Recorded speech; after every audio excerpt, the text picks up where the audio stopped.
ये एक और सिंपल बट एक ट्रिकी क्वेश्चन है जावास्क्रिप्ट के अंदर। ओके, और यदि ऐसे क्वेश्चन को सॉल्व करते समय हमने थोड़ा सा ध्यान नहीं दिया तो शायद स्टार्टिंग में प्रॉब्लम हो सकती है। देखिए क्या है, find the second largest number in an array. Okay, ये सेकंड भी हो सकता है, थर्ड भी हो सकता है, फोर्थ भी हो सकता है, कुछ भी हो सकता है, लेकिन find the second largest number in an array. क्या करना है, write a function to find the second largest number in an array. Okay, so array किस एरे, मतलब नंबर की एक एरे होगी। तो चलिए सबसे पहले एक एरे ही बना लेते हैं। ओके, और उसके अंदर हम कोई भी सीक्वेंस में नंबर लिख देते हैं, कुछ भी। ओके, राइट, सो ये हमने एक एरे बना ली। ओके, ये एरे शायद ऊपर कहीं डिफाइन होगी। ओके, तो इसका कुछ और नाम लिख देते हैं, न्यू एरे। ओके, सो हमने एक एरे बना ली। राइट, एरे बन गई। अब मुझे क्या करना है, मुझे इसमें से सेकंड लार्जेस्ट नंबर निकालना है। ओके, खुद से देखोगे, छोड़ो अपना दिमाग नहीं लगाते, अपने आप प्रोग्राम हमको लार्जेस्ट नंबर निकाल के देगा। ठीक है, तो कैसे सेकंड लार्जेस्ट नंबर आएगा, तो इसके लिए हमें इस वाली एरे को सॉर्ट कर देना चाहिए। सॉर्ट करने के बाद और उसमें से सेकंड लार्जेस्ट नंबर निकाल लेंगे। सॉर्ट किस ऑर्डर में करें, तो क्यों ना हम इस एरे को डिक्रीजिंग ऑर्डर में सॉर्ट करें, और फिर जो first zeroth index and first index पे जो नंबर होगा वो हमारा सेकंड लार्जेस्ट नंबर होगा। तो चलिए जो हमारे पास न्यू एरे है, न्यू एरे इसको क्या कर देते हैं, सॉर्ट। सॉर्ट, ओके, ये बाय डिफॉल्ट इस एरे को किस ऑर्डर में सॉर्ट करेगा, चलिए हम देख लेते हैं। आउटपुट किया और इसको प्रिंट करके देख लेते हैं कि किस ऑर्डर में सॉर्ट करेगा। ओके, वैसे आपकी जानकारी के लिए स्टार्टिंग में ही बता दूं कि ये इसको इंक्रीजिंग ऑर्डर में सॉर्ट करेगा। ठीक है, लेकिन चलिए हम रिजल्ट को देख लेते हैं, क्योंकि एज ए बिगिनर हमको इसी तरीके से अप्रोच रखनी चाहिए, हमें काम को कर करके देख लेना चाहिए। ओके, और आपको उससे क्लैरिटी होती है। तो इट मीन्स इंक्रीजिंग ऑर्डर में इसने सॉर्ट किया। तो क्या कर सकते हैं, जो इंक्रीजिंग ऑर्डर में सॉर्ट किया है इसको जस्ट रिवर्स कर दो, एरे तो रिवर्स हो जाती है।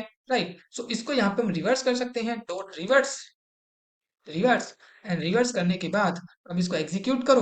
तो अब हमारे पास इसका रिवर्स वैल्यू मिल गया है। और रिवर्स वैल्यू जैसे ही मिला तो हमें क्या चाहिए, इसमें से सेकंड लार्जेस्ट नंबर निकालना है। तो फर्स्ट इंडेक्स की वैल्यू कैलकुलेट करो, run it. So second largest number is 74। Okay, ठीक है, ऐसे हो जाएगा। अब दूसरा बात होता है कि यदि हम इसको रिवर्स नहीं करना चाहते हैं तो क्या करें। गुड, ये क्वेश्चन आ सकता है, तो हम इसको यदि रिवर्स नहीं करना चाहते हैं तो क्या करें। तो उसके लिए हमें काम करना होगा, यहाँ पे कंपेयर फंक्शन देना होता है, ए कोमा बी। सो क्या होगा, वन बाई वन ए और बी में वैल्यूज आएंगी। ओके, और हमें क्या करना है, यदि इंक्रीजिंग ऑर्डर चाहिए तो ए माइनस बी, जो कि बाय डिफॉल्ट इसका नेचर है। और यदि डिक्रीजिंग ऑर्डर चाहिए तो हमें क्या चाहिए, बी माइनस ए। राइट, इंटरनली इसका एल्गोरिदम इस तरीके से कंपेयर करके काम करता है कि इसको ऑर्डर को, कंपेयर फंक्शन क्या होता है, ऑर्डर ऑफ सॉर्टिंग के लिए यूज किया जाता है। राइट, तो हमने बी माइनस ए इसलिए किया क्योंकि हमको डिक्रीजिंग ऑर्डर में चाहिए। ओके, नाउ सेव और देखिएगा क्या हो गया। तो अगेन हमें डिक्रीजिंग ऑर्डर में मिल गया, और हमें क्या चाहिए, सेकंड ऑर्डर का सेकंड लार्जेस्ट नंबर चाहिए। तो सेकंड लार्जेस्ट नंबर मतलब फर्स्ट इंडेक्स, ये जीरोथ इंडेक्स और ये सेकंड इंडेक्स, इस तरीके से चलता है indexing. Okay, now run it. So 74 is the second largest number. Okay, good.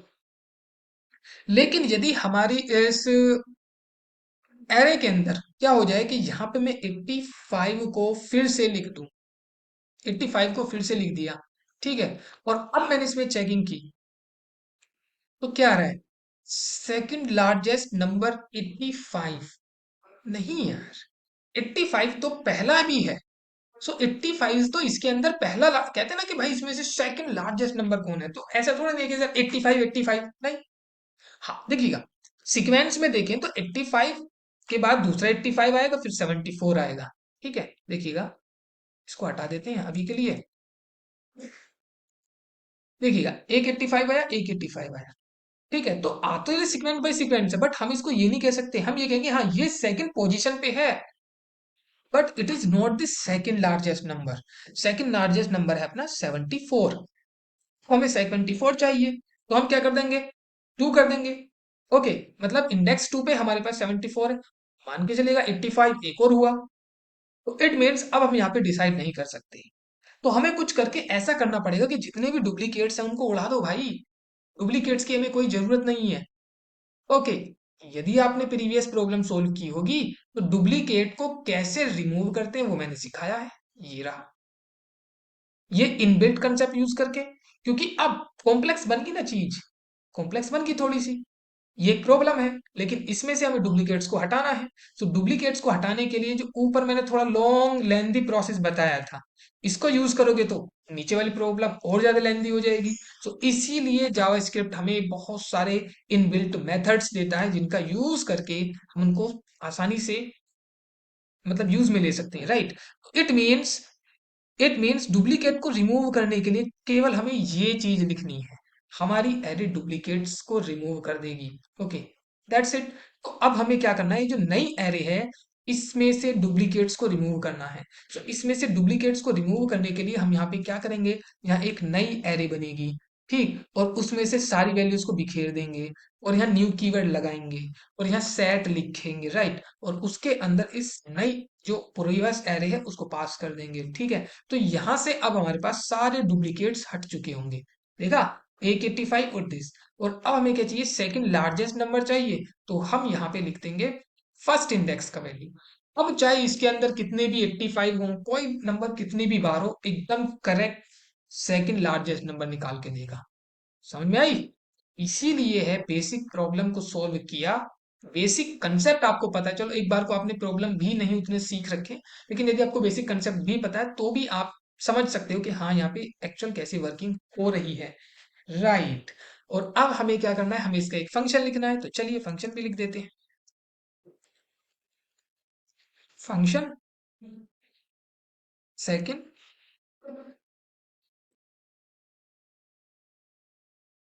Largest, okay, और इसके अंदर हम एरे लिख दिया, ओके, और यहां से ये रिटर्न करेगा ये सेकंड लार्जेस्ट। यहाँ पे किसको रिटर्न कर देगा, आउटपुट को। ओके, आउटपुट भी लिख सकते हो, डायरेक्ट आप इसको लिख सकते हो तो भी ठीक है, अच्छे से काम चल जाएगा। Return, right, okay. और अब इस सेकंड लार्जेस्ट में इसको लिख देंगे यहाँ पे, इसको कॉल कर देंगे फंक्शन को, ओके। एंड यहाँ पे ये न्यू ARR लिख देंगे, okay, and save and run it, right, 74 आया। सो ओके, सो इस तरीके से हम इस फंक्शन को लिखेंगे। और पिछली बार जब मैंने यहाँ पे डायरेक्ट ARR लिखा था, तो यहाँ पे एक एरर दिख रही है ना, एरर रेड हो गया। ये एरर इसलिए आ रही थी क्योंकि लेट कीवर्ड से ये वेरिएबल मैंने ऑलरेडी ऊपर कहीं असाइन किया हुआ है, ये रहा, समझो। तो आपको लेट वेर और कॉन्स्ट का थोड़ा सा अर्थ पता चल गया होगा, क्योंकि जब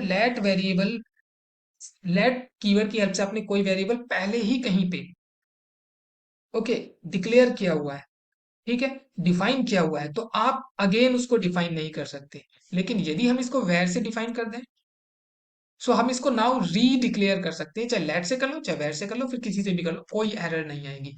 लेकिन यहां से आगे इसकी चलेगी, इससे पीछे पीछे इस वाले वेरिएबल की चल रही थी, लेकिन इसके आगे आगे इसकी चलेगी, राइट। मतलब दोनों ही मेमोरी के अंदर सेम सेम रेफरेंस को, सेम मेमोरी को रेफरेंस कर रही थी, ठीक है। अब यहां तक आने तक ऊपर वाला वेरिएबल, ठीक, और यहां से आगे ये वाला उसको चेंज कर चुका है, right. So that's it. So आपको थोड़ा थोड़ा कंसेप्ट चीजें समझ में आ जाएंगी और चीजें क्लियर हो जाएंगी। अब यहाँ पे क्या लिख रहा है, new array is not defined, क्यों, क्योंकि यहाँ हमने लिख दिया ARR और यहाँ लिख रहा है न्यू एरे, तो इसको हटा दो भाई, ओके। Now run it. फिर क्या आई, एक और प्रॉब्लम आई। सो एक जगह है न्यू एरे, ओके, इसको भी हमें चेंज करना पड़ेगा। सो चलिए इसको भी चेंज कर देते हैं, ओके। तो यस, अब एग्जैक्टली आंसर आएगा, आगे ना आगे 74, ठीक है। तो ओके, सो यहाँ पे हमें ARR लिखना था, तब न्यू एरे लिखा था तो उसने बाहर वाली एरे को ले लिया, ओके। आप समझ जाएंगे बात, ठीक है ना, उसके लेक्सिकल एनवायरमेंट से वो डेटा को उसने उठा लिया। Okay, so thank you.